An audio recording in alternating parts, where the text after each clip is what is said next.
A pair of siblings shared a home, a wealthy upbringing, and identical roots. But their ultimate destinies clashed in unimaginable ways. While a national leader grieved the loss of one, history effectively erased the second from memory. Known as Edwina and Mary, the wild paths these two women walked remain an untold mystery to the general public. Segment 12. Understanding their roots.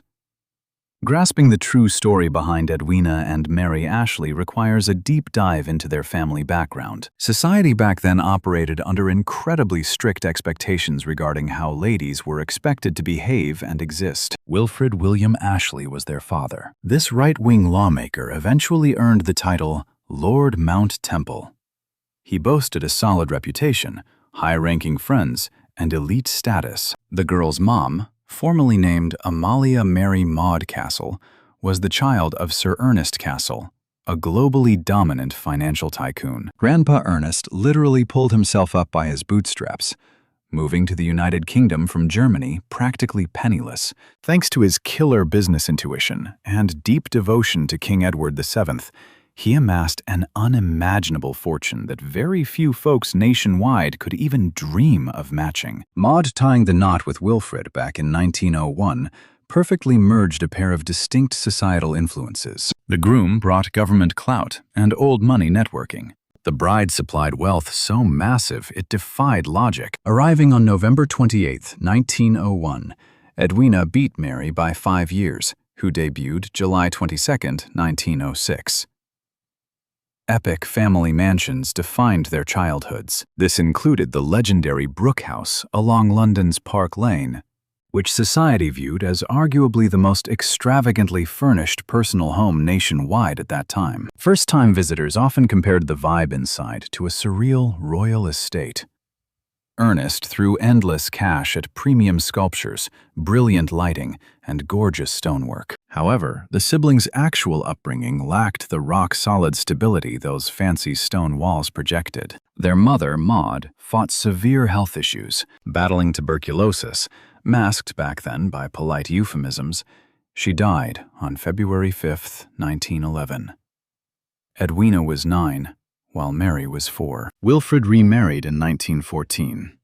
Neither sibling liked their stepmom, Molly Forbes Semple, especially Edwina, whose grief remained raw. Following typical upper-class traditions, both daughters were shipped off to residential academies. Edwina attended the Links School in Eastbourne, eventually transferring to Aldhouse in Suffolk. Mary navigated her personal academic path across comparably elite campuses. Teachers molded them to fit the strict Edwardian and early Georgian standards for high society ladies, skilled, elegant, and perfect for wealthy husbands. Yet, a specific detail buried in their family history would ultimately dictate every future event. Their mother's father, Sir Ernest Cassel, forged a deep bond with Edwina post-tragedy, ultimately inviting her to run the social events at his sprawling London estate. He stockpiled insane wealth, clocking in around £7 million upon his death in 1921. That number provided total freedom during an era when ladies essentially possessed zero autonomy. It allowed the heir to do whatever they wanted without approval.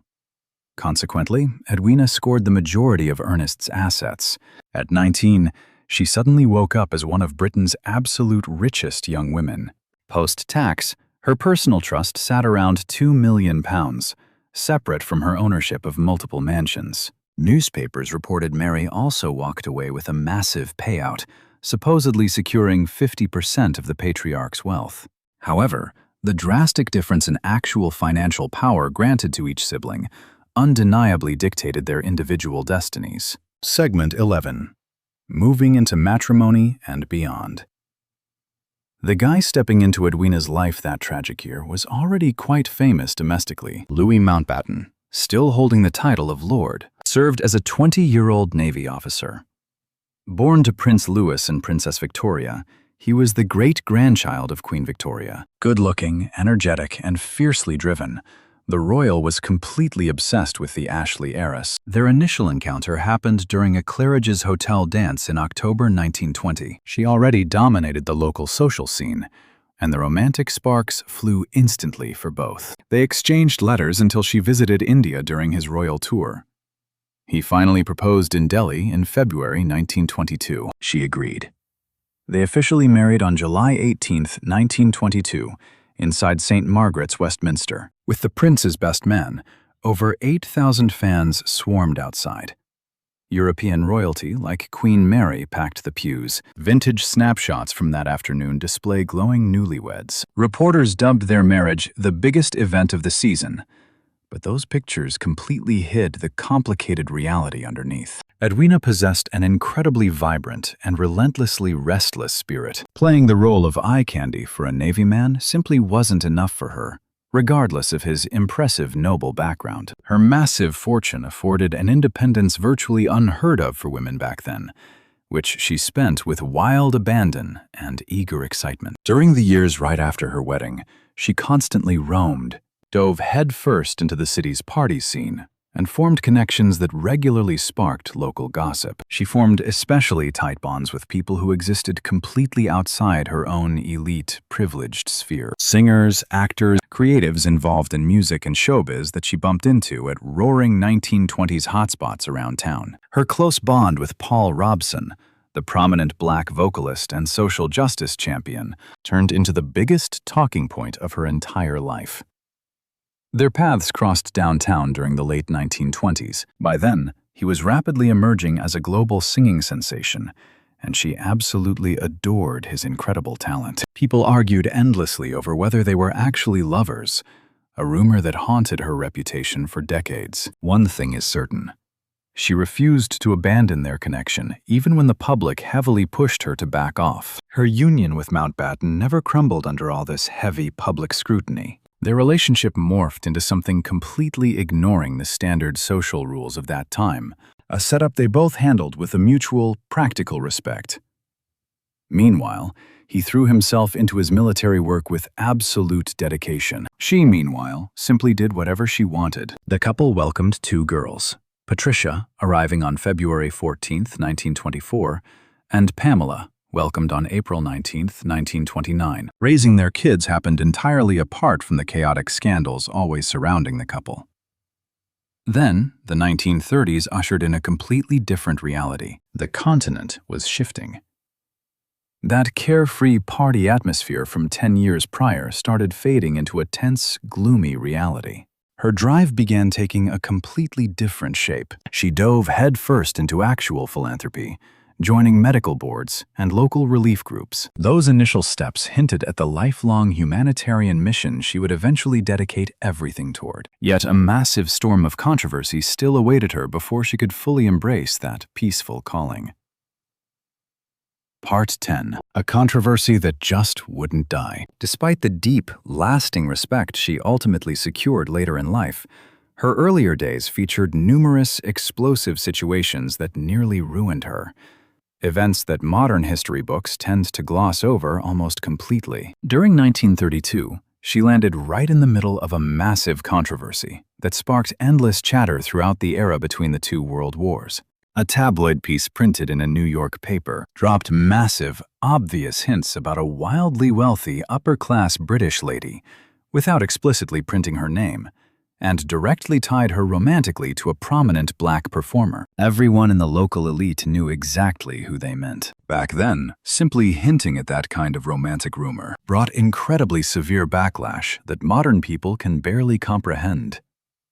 Seeing her high society status tied to this rumor in the headlines was viewed by the elite as career suicide. Her husband quickly filed a defamation lawsuit. They reached a deal where the publication apologized and paid up. However, the rumor had already spread too far to simply vanish. Even without dropping his actual name, everyone knew the piece was talking about Paul Robeson. Yet the ordeal revealed something totally different about her than those tabloid writers actually planned. It proved she absolutely refused to let the strict racial and social barriers of that decade dictate who she hung out with. That defiance sparked the true outrage, rather than anyone actually caring about ethical rules. Instead, she threatened the very foundation that top-tier British elites in 1932 fought desperately to protect.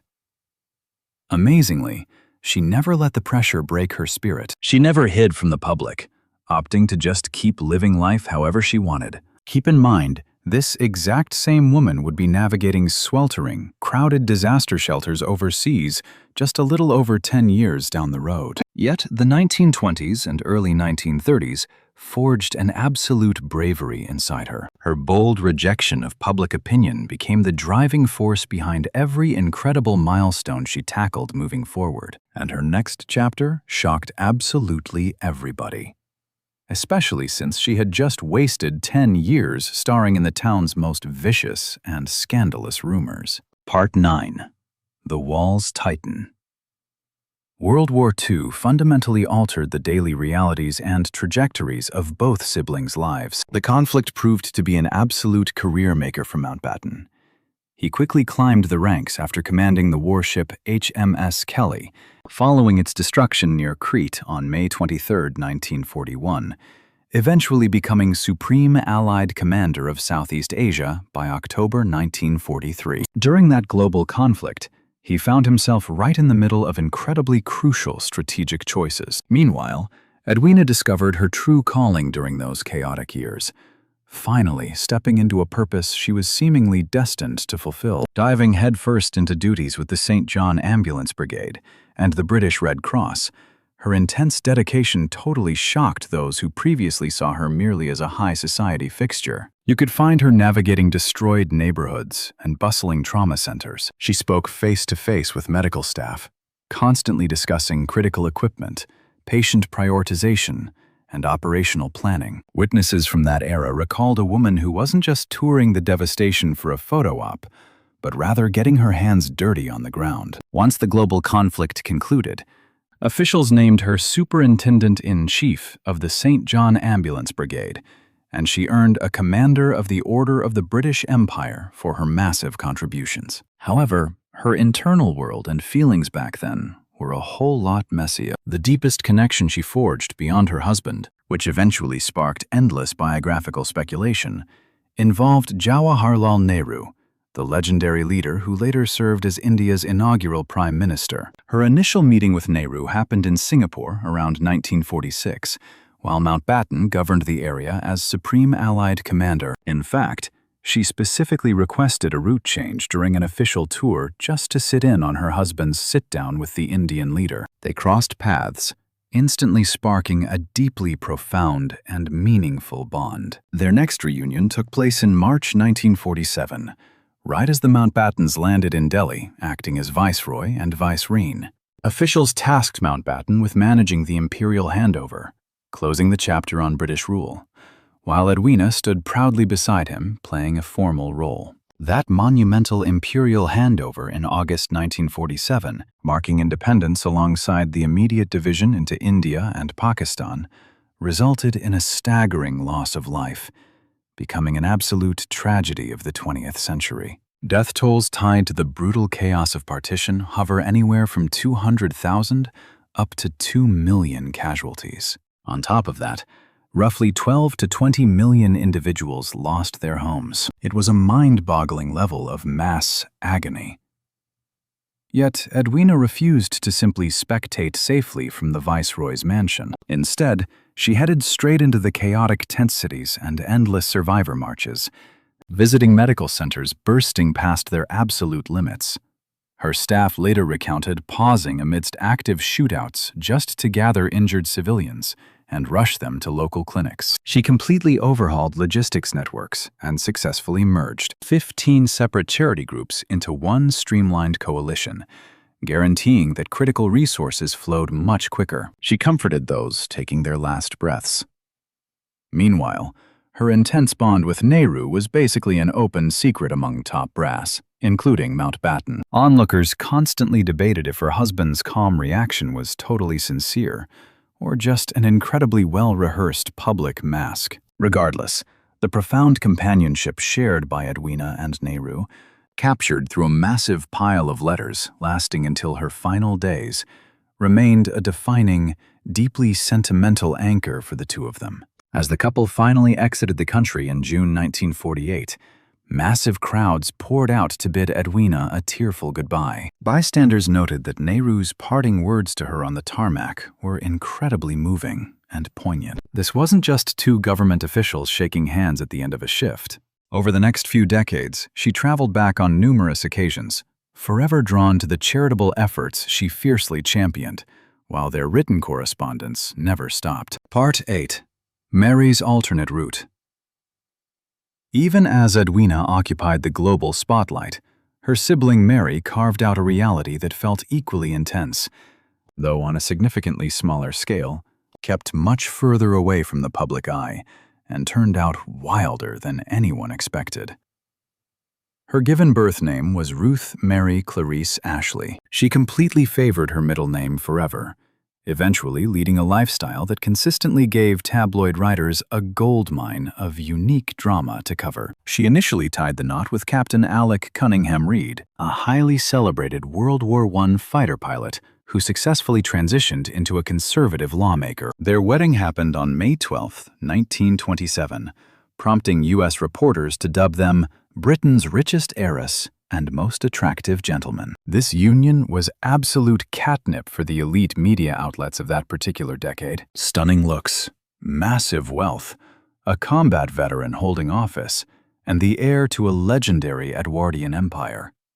They welcomed two boys, Michael and Noel, in 1928 and 1930. However, mounting stress over the ensuing years eventually tore the relationship apart, leading to a legal split by 1940. It barely took a few months for her to tie the knot once more, getting hitched to Major Ernest Lurie Gardner during September of 1940. Their union held together for exactly 3 years before falling apart in 1943, producing no offspring. By June of 1944, she walked down the aisle yet again, this time wedding Thomas Cholendley, who was the 4th Baron Delamere. Moving into this circle was a huge deal, since his lordship held massive influence over the British colonial presence in Kenya. His lineage was deeply tied to the region's white settlers, dating all the way back to the dawn of the 20th century, right around the time his predecessor showed up on East African shores, to help forge an incredibly controversial and distinct era within the British Empire's expansion. Tying her life to his immediately threw Mary into a sprawling network of massive ranch properties across East Africa,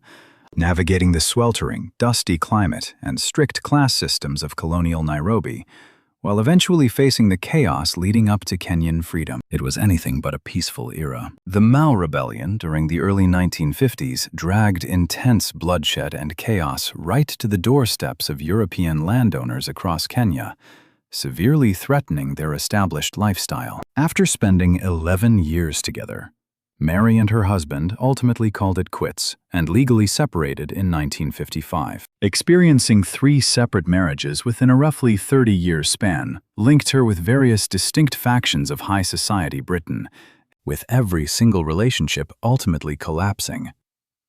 Yet, despite everything, her share of the Cassel fortune granted her the financial freedom to simply pack up and move on, instead of feeling stuck in a broken dynamic. Behind closed doors, however, her day-to-day existence was far more subdued than the public ever realized. Following that last breakup, she moved right back to England and set up shop at 6 Mile Bottom Hall near Cambridge, a sprawling property bought with her family inheritance.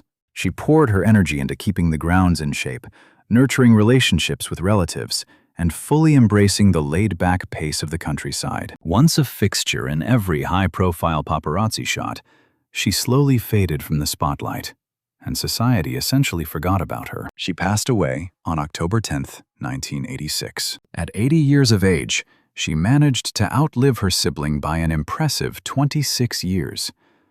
Over that entire stretch, virtually nobody bothered to document her life story, and apart from immediate relatives and a few obscure history buffs, she almost completely vanished from public memory. Considering the incredibly wild ride she actually experienced, that silence serves as a pretty harsh judgment from history.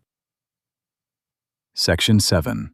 The letters. The ongoing correspondence passed back and forth between Edwina and New remains one of the absolute most fascinating tangible artifacts left behind from her time on Earth. This massive stack of handwritten notes, numbering in the hundreds and covering well over 10 years, now partially sits within the archives of the New Memorial Museum and Library out in New Delhi, drawing massive fascination from both academics and everyday folks. Surprisingly, reading through them doesn't expose a government-focused alliance.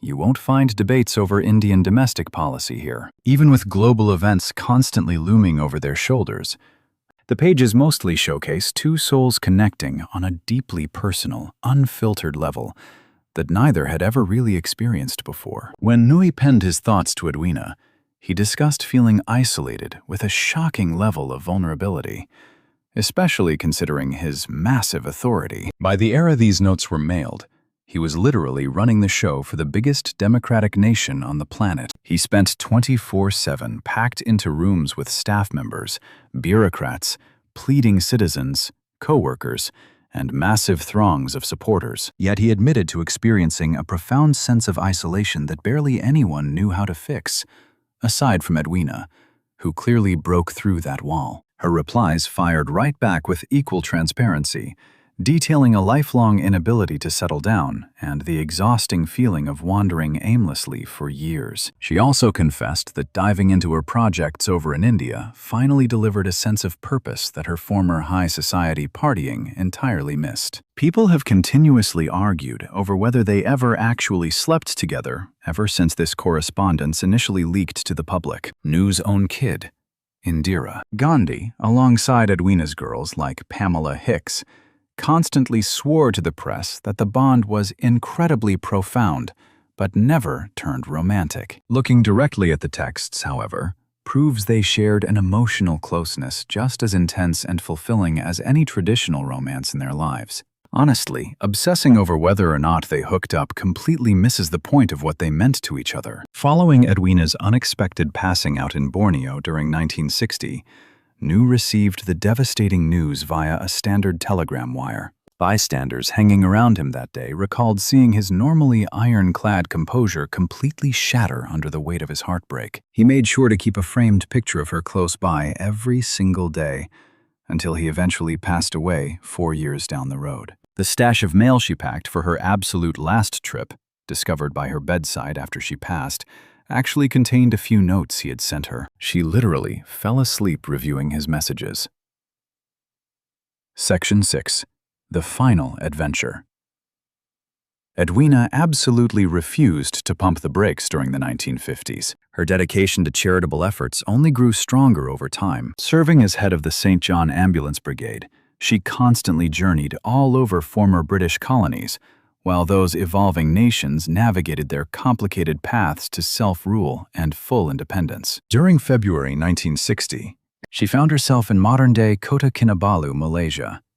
This marked the final destination of a grueling expedition that had already taken her across Cyprus, Karachi, Delhi, Malaya, and Singapore. Her travel companions picked up on a deep fatigue that went way beyond standard jet lag or regular trip burnout. While visiting Delhi, Nehru personally met with her and observed her unusually unwell appearance, yet he kept quiet about his concerns, knowing full well, just like everyone close to her did, that asking her to slow down was completely pointless. She went to bed at her guest house on the evening of February 20th.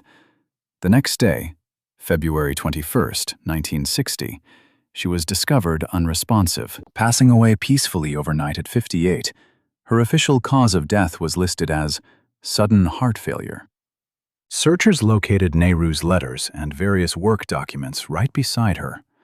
Right up until the very end, she kept busy doing exactly what she always loved. Following her specific final requests, Mountbatten organized a sea burial aboard the HMS Wakeful in the English Channel on February 25, 1960, led by the Archbishop of Canterbury. Breaking all standard diplomatic traditions governing the official relationship between the two distinct nations, Nehru ordered a pair of Indian naval vessels to escort the Wakeful for a portion of the trip. This incredible honor completely defied standard classification. They basically had to create this gesture from scratch, as no existing protocol captured the true depth of the sentiment. Nehru publicly praised her as an individual who dedicated her whole soul to others, taking her immense aristocratic advantages and channeling them into global service. He passed away in May 1964. He lived to be 74. Part 5 covers the extended relatives and the resulting aftermath. Edwina's oldest child, Patricia, inherited the prestigious title of Second Countess Mountbatten of Burma. She devoted much of her time to various philanthropic endeavors, keeping her mom's passions alive for a new era, and occasionally working as a personal attendant to Queen Elizabeth II. Passing away in June 2017, she lived to be 93. The youngest, Pamela, arrived early in Barcelona back in 1929, following some urgent royal help. As a teen, she tagged along with her folks to India during the chaotic partition, getting a front-row seat to the massive historical shifts. Tying the knot with interior designer David Hicks in 1960 changed her name to Pamela Hicks. That happened to be the identical year she lost her mom.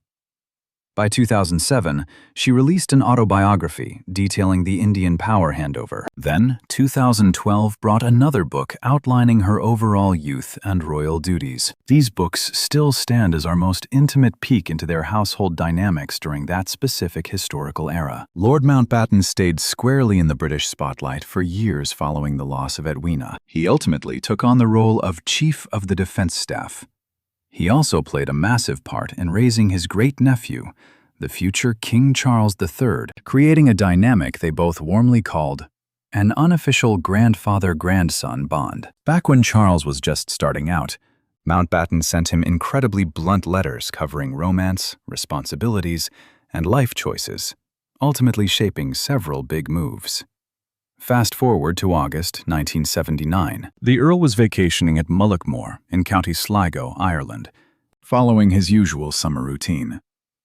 Heading out on the morning of August 27th, he steered his boat, the Shadow V, toward his traps. IRA operatives had planted explosives on the ship the evening before. The blast claimed the lives of Mountbatten, his 14-year-old grandson Nicholas Knatchbull, and a 15-year-old deckhand named Paul Maxwell. A fourth victim, the Dowager Lady Brabourne, his son-in-law's mother, succumbs to her wounds 24 hours later.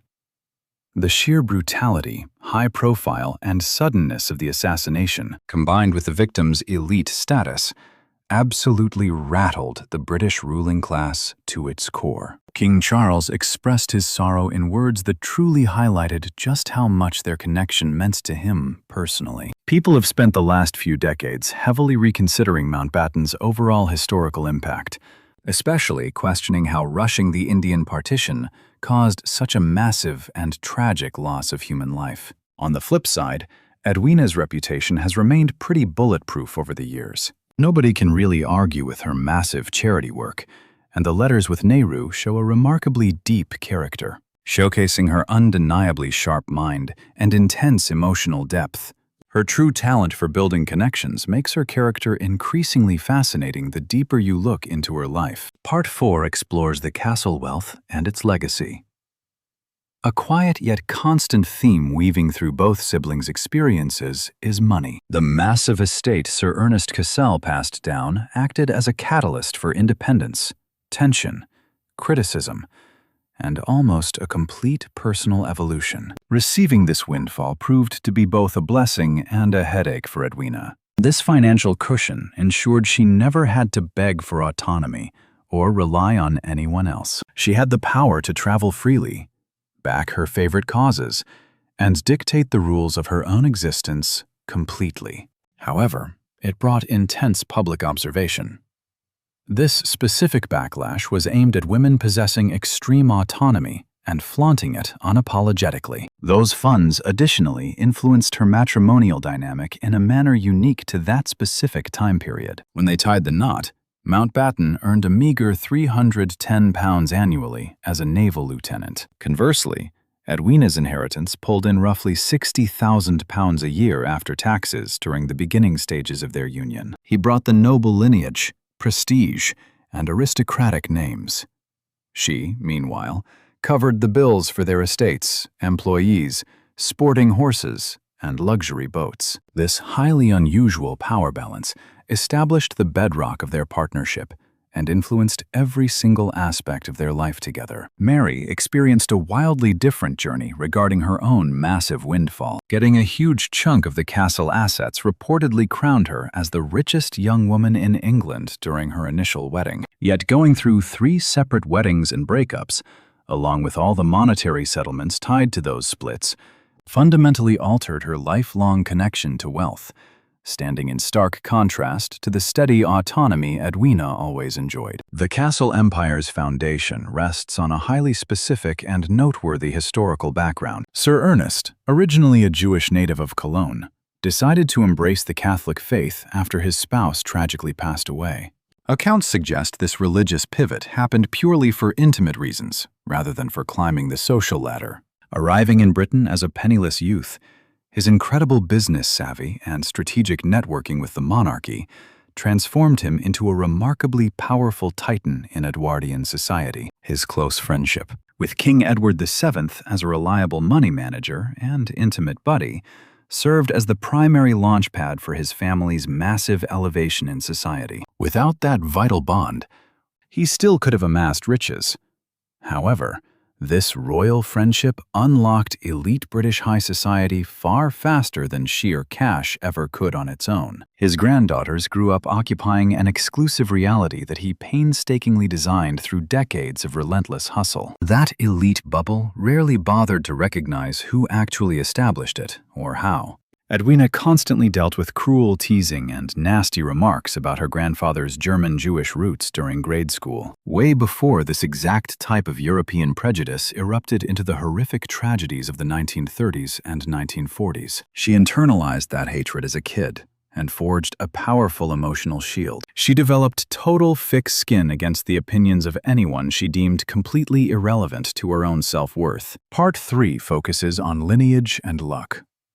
The tale of these siblings gives us a profound moment to reflect on how pure chance molds our exact destinies. Both girls shared identical parentage, grew up under one roof, and endured the exact same heartbreak of losing their mom early on in life. Their grandfather's jaw-dropping riches influenced both of their upbringings, alongside classic British educations and the shared high society of the 1920s.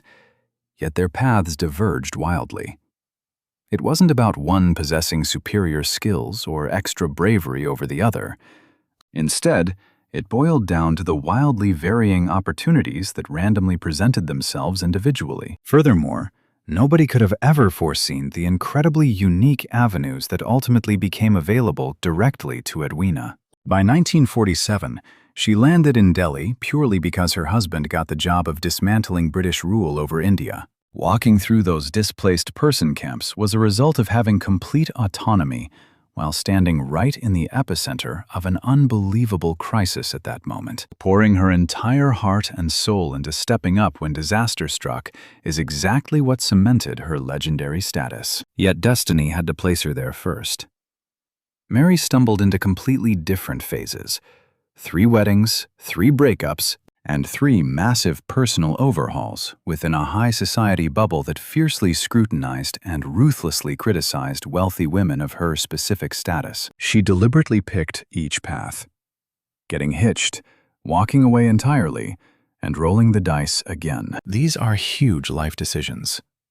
History simply tends to gloss over them because they lack the dramatic flair of saving lives in a war-torn country like India. Getting that huge inheritance at age 19 sparked their initial split. That wealth granted her access to spaces, vessels, social circles, and situations where incredible things naturally came her way. Initially, what set the siblings apart basically boiled down to an inheritance document unveiled in 1921.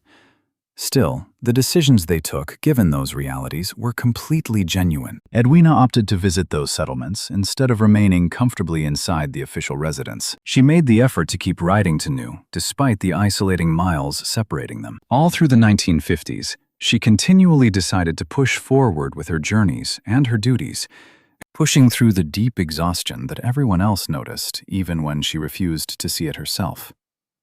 Ultimately, she requested an ocean burial. Mary decided to construct her reality using whatever resources she had, and whenever things fell apart, She simply started over repeatedly. That kind of silent persistence rarely gets the glory of battlefield bravery, yet it remains just as valid an existence. Part 2.